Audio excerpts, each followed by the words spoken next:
تحس اللي بيقدم دخلات الزمالك راجل عاقل والله العظيم بتاع ميديا فاهم. انا مش جايب صفقتين نجوم او واو عشان فاهم راح مديك دخلتين واو، بل بالعكس دخلتين بساط قوي وعاملين ارقام. يعني تقريبا دخلت الهاني سليمان المقدمه بتاعته معديه 3 مليون فيو في حاجه هو ما عملش حاجه، بيفتح شنطه العربيه، خد الجوانتي، لبس الجوانتي، قلع الماسك، احنا الملوك احنا الزمالك. فما شاء الله تبقى برضو على فكره ده من ضمن الحاجات اللي بتقول لك اللي الفكر موجود حلو، اللي انا حاجات بسيطه بس اطلع منها بمصلحه، اطلع من اي حاجه بمصلحه، اطلع من اي حاجه كسبان. مش اللي انا اطلع متراضي او خسران، لا انا اطلع كسبان. وفي نفس الوقت الراجل لا لا لا احتى الايحي النسوان ولا بهرج الدنيا في التقديمه وبتاع، هو عارف اللي هو في الاول وفي الاخر جايب زي ما بقول لك ايه صفقتين مش التوبات.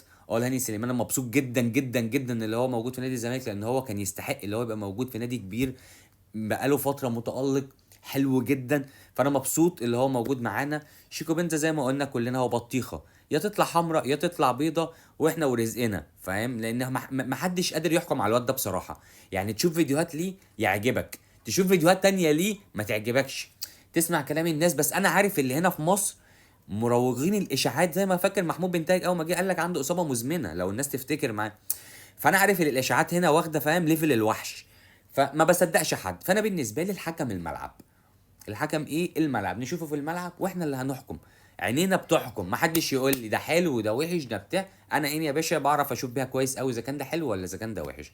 فمبسوط جدا من المقدمتين، مبسوط بالدخلتين زي ما بقول لك، لان هم بساط قوي وجايبين فلوس، فهيجيبوا لك فلوس لان فيو هيجيب لك رقم فيو عالي قوي. انا بقول لك بتاعت هاني سليمان معديه 3 مليون فيو.